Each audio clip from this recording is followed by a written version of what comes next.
Hello friends, welcome to you all in my YouTube channel English Masha। आप सभी को गणेश चतुर्थी की हार्दिक शुभकामनाएं। इसी शुभकामनाओं के साथ मैं हाजिर हूँ आपके साथ फिर से लिटरेरी टर्म्स के कुछ इम्पॉर्टेंट क्वेश्चंस को लेकर। तो लास्ट 2 वीडियोस में मैं आपको लिटरेरी टर्म्स करवा रही हूँ। आज भी इस वीडियो में मैं कुछ और क्वेश्चंस लेकर आई हूँ लिटरेरी टर्म्स के, क्योंकि ये टॉपिक वाइड है तो क्वेश्चंस भी इतने सारे इसमें से निकलते हैं कि वो एक ही वीडियो में कंप्लीट नहीं हो पाते। इसलिए मैं आपको थोड़े थोड़े क्वेश्चंस अपनी वीडियो में लेकर आ रही हूँ। आई होप आपको मेरी वीडियो ये पसंद आ रही होगी। तो चलते हैं, स्टार्ट करते हैं इसी शुभकामनाओं के साथ कि आपको आज की मेरे जो क्वेश्चंस हैं वो आपको अच्छे लगेंगे और आपको समझ भी आएंगे। सो पहला क्वेश्चन है मेरा, a comedy characterised by broad satire and improbable situation. तो कॉमेडी आपको बतानी है, कॉमेडी के जो कैरेक्टरिस्टिक होते हैं by broad satire and improbable situation. तो इम्प्रॉबेबल का सिचुएशन का मतलब होता है not likely to be true, या you can say that impossible. तो इंटरलूड आपको पता ही है, जो आपका ब्रेक बिटवीन होता है कोई प्ले या ड्रामा के बीच में, उसे बोलते हैं। मास्क आपको पता ही है कि mask of commerce John Milton के टाइम पे उन्होंने मास्क ऑफ कॉमर्स दिया था। मिस्ट्री प्लेस जिसमें कि कोई एक मिस्ट्री होती है जो बाद में रिवील होती है। और फार्स आपको यहाँ बन जाता है कॉमेडी का एक टाइप है। It is not organise well और सिस्टमेटिक वे, बट जबकि something serious important topic but not a well organise way, तो वो आपका हो जाता है कॉमेडी। कॉमेडी का एक टाइप है ये आपका फार्स। तो इसका आंसर आपका बन जाता है ऑप्शन डी, फार्स। नेक्स्ट आपका क्वेश्चन है, a short introductory essay preceding the text of a book written by a person other than the author। यानी कि एक शॉर्ट इंट्रोडक्शन, छोटा सा introduction about the textbook या about the writer of the book या point of the book. ठीक है, कोई भी आपका राइटर या पॉइंट या उस बुक के बारे में एक छोटा इंट्रोडक्शन जो आपको स्टार्टिंग में दिखाई देता है, आप उसको क्या बोलेंगे? तो देखिए, बैकवर्ड तो नहीं होगा, ठीक है। एपिलॉग आपका होता है जो बुक के एंड में होता है। बुक के एंड में जब आपको कुछ शॉर्ट पीस ऐड करना होता है तो वो आपके एंड ऑफ द बुक होता है, तो उसको हम बोलते हैं epilogue. From the pen of the writer, pen writer का मतलब क्या होता है कि जो मतलब कि किसी पोइम को किसी क्लब से रिलेटेड होता है तो हम पेन राइटर बोल देते हैं, ठीक है। तो यहाँ पे आपका ऑप्शन बन जाता है ए, फॉरवर्ड। तो फॉरवर्ड का मतलब है कि जब बुक के स्टार्टिंग में आपको छोटा इंट्रोडक्शन दिखाई देता है किसी मतलब बुक के बारे में या उस बुक के राइटर के बारे में, तो उसको हम बोलते हैं फॉरवर्ड। नेक्स्ट थर्ड क्वेश्चन है, unrhymed verse without a consistent metrical pattern. तो यहाँ पे आप फोकस कीजिएगा, without a consistent metrical pattern. तो देखिए, फ्री वर्स ऑप्शन है या ब्लैंक वर्स या फुल वर्स या जंपिंग वर्स। देखिए, फुल वर्स नहीं होगा, जंपिंग वर्स नहीं होगा। अब फ्री वर्स और ब्लैंक वर्स में आपको थोड़ा सा कन्फ्यूजन होगी, क्योंकि ब्लैंक वर्स भी अनराइम्ड होता है। लेकिन यहाँ पे आपको फोकस करना है विदाउट, क्योंकि ब्लैंक वर्स में क्या होता है, कंसिस्टेंट मेट्रिकल पैटर्न होता है। लेकिन फ्री वर्स में आपका विदाउट कंसिस्टेंट मेट्रिकल पैटर्न होता है। सो इसका ऑप्शन आपका बन जाता है A, free verse without a consistent metrical pattern. अगर यहाँ पे आपके क्वेश्चन विदाउट नहीं होता सपोज, तो आपका आंसर यहाँ पे ब्लैंक वर्स होता, लेकिन यहाँ पे विदाउट है तो ये आपका बन जाता है फ्री वर्स। नेक्स्ट क्वेश्चन है, मैंने बताया free verse is also known as. Free verse से आपको आइडिया लग रहा हो, फ्री मतलब कोई रूल्स रेगुलेशंस को ज़्यादा फॉलो नहीं करना, यानी फ्री। तो ब्लैंक वर्स मैंने आपको बताया ब्लैंक वर्स हो नहीं सकता, क्योंकि ब्लैंक वर्स में आपका कंसिस्टेंट मेट्रिकल पैटर्न होता है, ठीक है। फ्री पोम, लूज पोम नहीं होगा, फ्री पोम या वर्स लेबर। अब फ्री से आप लोगों को फ्री पोएम, फ्री पोएम यहाँ पे आंसर नहीं होगा, क्योंकि फ्री पोएम एक पोएटिक टेक्निक ही है, फ्रेंच से ही आई है। बट यहाँ पे आपका आंसर हो जाता है वर्स लिबरल। ये फ्रेंच टर्म है and do not have a regular pattern, तो उसका कोई रेगुलर पैटर्न नहीं होता। फ्री वर्स में भी आपका यही होता है कि कोई रेगुलर पैटर्न नहीं होता है, तो इसलिए इसका आंसर आपका बन जाता है A, verse liberal. Next, a kind of literary और artistic work is known as, मतलब लिटरेरी और आर्टिस्टिक वर्क उसको हम क्या कहते हैं, जेंडर नहीं होगा, काइंड भी नहीं होगा, सॉर्ट भी नहीं होगा। सॉर्ट का मतलब क्रॉनिकल वे में किसी चीज़ को लगाना, क्रम में लगाना, तो इसका आंसर आपको बन जाता है जेनर। ठीक है, तो genre A option is the correct answer. Next, an error in judgement caused by ignorance और सडन वीकनेस। देखिए ये जो आपकी थ्योरी है ना, एरर इन जजमेंट, ये आपके शेक्सपियर के मैकबेथ, जो शेक्सपियर का मैकबेथ का आपका प्ले है उसमें इसी थ्योरी पर बेस्ड है। और आपको यहाँ बताना है, यूरेशिया को पता है, यूरोप और एशिया का जो जॉइंट आपका वो पर्वत है उसे हम बोलते हैं, तो ये नहीं होगा ऑप्शन। और आपको यहाँ पे बताना है, और इरोनियस मतलब होता है गलती से किसी चीज़ का हो जाना, गलती से। ठीक है, तो बचता है आपका यहाँ पे ऑप्शन बी, हमार्शिया। तो हमार्शिया थ्योरी आपकी मैकबेथ के शेक्सपियर के प्ले में है। जब रॉन्ग जजमेंट या होता है कॉज बाय इग्नोरेंस, मतलब तुम समझ नहीं पा रहे, सडन वीकनेस, और ये जो फैटल फ्लो होता है, so that he fatal flaw they are being, so fatal flaw being about their downfall. इस गलत जजमेंट, रॉन्ग डिसीजन लेने से क्या होता है, डाउनफॉल होता है, यानी कि तुम्हारा एक तरह से पतन हो जाता है। तो ये आपकी थ्योरी मैकबेथ में हुई थी, रॉन्ग जजमेंट। नेक्स्ट क्वेश्चन है, an ethical system that evaluates the pursuit of pleasure as the highest good is, यानी कि प्लीजर, हैप्पी लाइफ, प्लीजर, सुख शांति ही सब कुछ है, मतलब it is the highest good, मतलब सबसे इम्पोर्टेंट लाइफ में अगर कुछ है तो तुम्हारा वो प्लेजर, खुशी, बस इंजॉय, ये सब है। तो देखिए ये आपका फर्स्ट ऑप्शन है, रिनाइसेंस। ये आपको पता है कौन सी सेंचुरी में आपका रिनाइसेंस आया था, ये आपका आया था 14 to 16 सेंचुरी। ठीक है, जिसमें आपका revival of European art and literature है ना, जिसमें आपके यूरोपियन का जो कल्चर, जो आर्ट था, वो उसका रिवाइवल हुआ था रिनाइसेंस पीरियड में। प्योरिटेनिज्म आपका John Milton, strict rules and regulation. और दूसरा है आपका यूटिलिटेरियनिज्म, ये आपका, इसका मतलब क्या होता है, यूजफुल देन अट्रैक्टिव, कोई भी चीज़ जो आपके लिए यूजफुल हो, ठीक है, अट्रैक्टिव ना हो, उसको हम बोलते हैं। नेक्स्ट आपका बचा हेडोनिज्म। तो इसका आंसर आपका हो जाता है हेडोनिज्म। हेडोनिज्म का मतलब हो जाता है pleasure is most important in life, मतलब कि प्लेजर ही सब कुछ है, सबसे इम्पॉर्टेंट है आपकी लाइफ में, तो उसको हम बोलते हैं हेडोनिज्म। नेक्स्ट ऑप्शन क्वेश्चन है आपका, by what term are the two words known when they as pronounce the same way but differ in meaning और spelling both। एग्जाम्पल भी दे रखा है, बेयर, बेयर, ठीक है, इसका मतलब होता है एनिमल नेम है, ये जिसको हम भालू भी बोलते हैं। और यहाँ पे इस वाले आपके बेयर का मतलब होता है एम्प्टी, अनकवर्ड।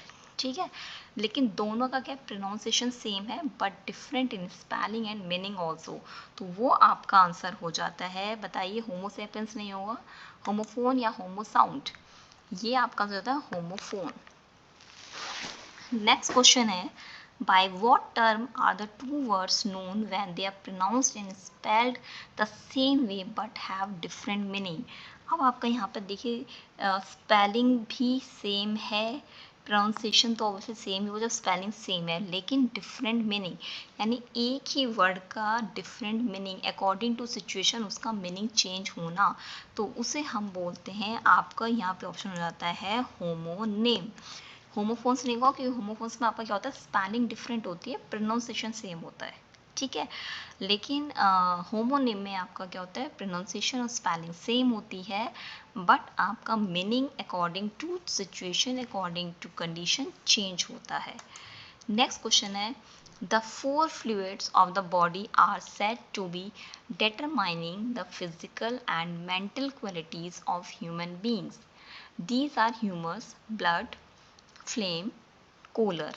तो आपको बताना जो 4 लिक्विड्स, फ्लूइड्स मतलब लिक्विड, ऑफ द बॉडी, जो 4 लिक्विड्स होते हैं बॉडी के, they are said to be determining the physical and mental qualities of human beings, मतलब वो फिजिकली और मेंटली क्वालिटीज बताते हैं ह्यूमन बींग्स की। और 3 आपको यहाँ पे दे दिया, ब्लड, फ्लेम, कॉलर। फ्लेम आपका बेसिकली होता है कफ या कोल्ड जब आपको होता है तो उसमें जब हो जाता है, और कॉलर का मतलब होता है एंगर, ठीक है। तो आपको फोर्थ बताना है, लीवर नहीं है, यहाँ पे हार्ट नहीं है, यहाँ पे इसका आपका आंसर हो जाता है मेलनकली।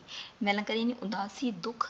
तो ये जब ये 4 चीज जो आपके लिक्विड्स का नाम दिया इनको, जब ये 4 चीज़ें होती हैं, डिटरमाइनिंग होती है, एक मतलब हार्ड है, कठोर है, बट फिर भी हम उसको काम को करते हैं, तो फिजिकली मेंटली ये आपकी क्वालिटी हो जाती है ह्यूमन बीइंग की।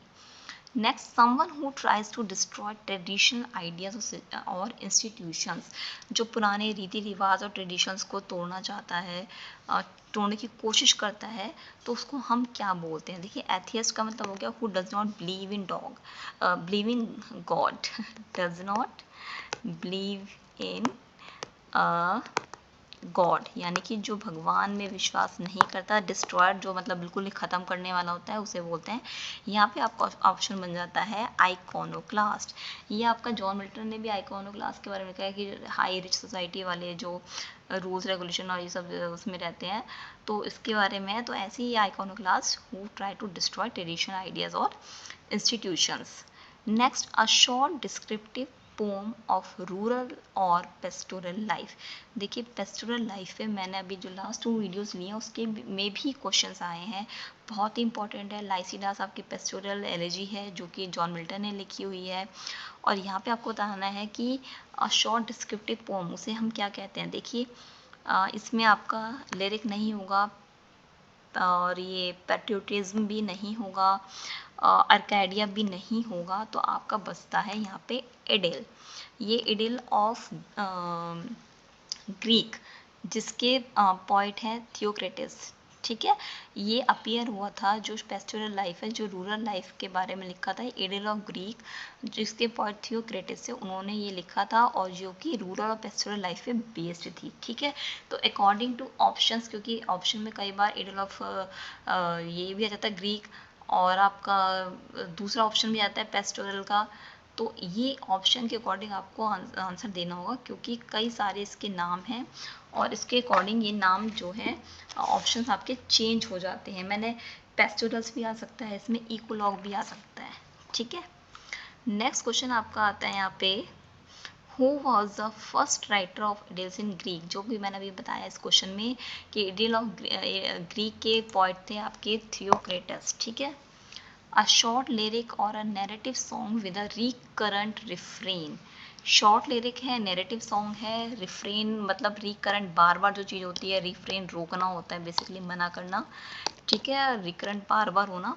तो बैलेड नहीं है, लिरिक नहीं है, नोवेला भी नहीं है, तो ये आपका आंसर हो जाता है ले। ले आपका क्या है, पुट समथिंग डाउन, मतलब किसी को चीज़ को बार बार होने से रोकने के लिए हम उसको बोलते हैं। तो ले यहाँ पे इसका आंसर हो जाएगा। A humorous verse from form of 5 anapestic lines with a rhyme scheme A A B B A।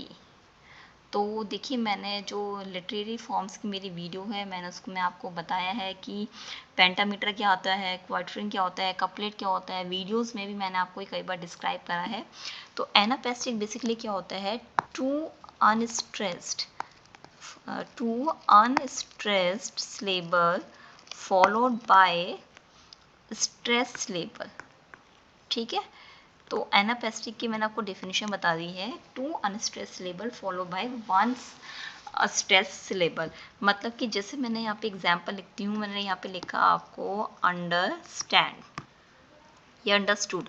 तो देखिए, ये अन और डर, ये आपके होगा टू अनस्ट्रेस सिलेबल, जिसपे स्ट्रेस नहीं है बोलने में। स्टैंड आपका हो जाता है स्ट्रेस सिलेबल, ठीक है। तो ये एग्जाम्पल आपका क्या हो गया, एनापेस्टिक का एग्जाम्पल है अंडरस्टैंड। अन अलग है, डर अलग है, टू अनस्ट्रेस सिलेबल होगा ये, और स्टैंड आपका स्ट्रेस सिलेबल हो गया। अब यहाँ पे आता है 5 एनापेस्टिक का, 5 से आपको लगेगा पेंटामीटर, लेकिन क्योंकि 5 का मतलब पेंटा, लेकिन यहाँ पे राइमिंग स्कीम ए ए है, जो कि आपका एग्जाम्पल आपका आता है लाइमरिक का। इसका आंसर आपका होता है लाइमरिक, क्योंकि कपलेट 2 होता है, क्वार्ट्रेन 4 होता है, पेंटामीटर 5 होता है, लेकिन यहाँ पे एनापेस्टिक की बात है, यानी आपको राइमिंग स्कीम पे फोकस करना पड़ेगा। तो लाइमरिक की जो राइमिंग स्कीम होती है वो आपकी होती है A A B B A A, A A B B A. Next question है हमारा, an elaborate semi dramatic costly form of entertainment. ठीक है, यानी कि थोड़ा सा कॉस्टली होता है, सेमी ड्रामेटिक होता है, पूरा ड्रामेटिक नहीं है, थोड़ा ड्रामेटिक है, कॉस्टली फॉर्म है। तो यह आपको बताना है इस ये कौन सा ऑप्शन इसमें होगा। देखिए इंटरलूड आपको पता ही है, मॉरलिटी प्लेज आपको पता है जिसमें कुछ मॉरल वैल्यूज के बारे में बात होती है। फिर थर्ड आपका आता है masque. Masque basically 16 to 17 century में ये अपीयर हुए थे इंग्लैंड में। ठीक है, और इस मास्क में आपका डांस होता है, सिंगिंग होती है, एंटरटेनमेंट होता है, थिएटर होता है, ओपेरा होता है। ठीक है, इसका मिक्सचर होता है, कॉम्बिनेशन होता है। तो इस वजह से बोला कॉस्टली फॉर्म ऑफ एंटरटेनमेंट। ठीक है, मॉरलिटी प्ले जो आपके हुए थे 15 to 16 सेंचुरी में आए थे, 15 to 16 सेंचुरी में आए थे, ये आपके आए थे 16 to 17 सेंचुरी में। तो यहाँ पे आपका ऑप्शन हो जाता है ऑप्शन ए, यानी कि मास्क। ठीक है, जो कि आपका सेमी ड्रामेटिक है, dancing singing activities, stage design होता है इसमें। ठीक है, तो ये सारे कॉम्बिनेशंस होते हैं, फुली एंटरटेनमेंट होता है, तो ये आपका बन जाता है mask. Next, it is an extravagant comedy in which action is more salient than characterization. It is sensational and gruesome play. तो आपको इसका आंसर बताना है, इसका आंसर क्या होगा। देखिए एक्स्ट्रावेजेंट कॉमेडी यानी कि बहुत ज़्यादा कॉमेडी। इंटरलूड तो मैंने आपको बता चुकी हूँ। मिस्ट्री प्ले भी जिसमें थोड़ी मिस्ट्रीज होती है जो बाद में रिवील होती है। सस्पेंस वाले जो आपके प्लेज होते हैं वो मिस्ट्री प्ले होते हैं। क्लोजेट प्ले आपको पता ही है कि वो दूसरे होते हैं, closet play read and performed, है ना। अब ये आपका आता है मेलो ड्रामा। तो मेलो ड्रामा क्या है, exciting things, people exciting things. मेलो ड्रामा में आपका क्या होता है, एक्साइटिंग थिंग्स होती हैं, और peoples emotions are stronger than real life. जो पीपल्स के इमोशंस होते हैं वो more stronger than real life sensations होते हैं। ठीक है, कॉमेडी होती है। तो ये आपका मेलोड्रामा कहते हैं, मेलोड्रामा मूवी है। मेलोड्रामा मतलब रोना धोना भी सब कुछ है, इमोशंस भी हैं और कॉमेडी भी है, सब कुछ है, तो वो आपका हो जाता है melodrama. Next, a performance using gesture and body movement without words. ये वेरी सिंपल राइम नहीं होगा, जिसमें कि आपके वर्ड्स नहीं है, लिपसिंग मतलब कि साउंड नहीं है, कह सकते साउंड तो है लेकिन एक्चुअली में डायलॉग्स नहीं है। तो एंजाइम तो आपको पता है वो एक स्टमक का एक वो होता है, एसिड वगैरह जो होता है एंजाइम होता है। लाइम नहीं होगा। यहाँ पे आपका बनता है माइम। माइम आपको पता है मिस्टर बीन। मिस्टर बीन क्या जेस्चर है, बॉडी मूवमेंट से आप देखते हैं, उसमें कोई उसके डायलॉग्स नहीं है मिस्टर बीन के, है ना। तो mister is the best example of this mime. ठीक है, एक तरह से मिमिक्री माइम करना, लेकिन उसमें वर्ड्स नहीं है, विदाउट वर्ड्स, लेकिन आप उसके जेस्चर, उसके बॉडी मूवमेंट्स, उसके हाव भाव से आप समझते हैं कि वो क्या एक्टिविटी कर रहा है। ठीक है, तो ये आपके कुछ लिटरेरी टर्म्स के मैं क्वेश्चंस लेकर आई थी। आई होप आपको समझ में भी आए होंगे, आपको इंटरेस्टिंग भी लगे होंगे। अगर आपको मेरी ये वीडियो पसंद आई तो फीडबैक लिखना ना भूलें। And thank you for watching my video. Please subscribe my YouTube channel English Mashup. Bye bye.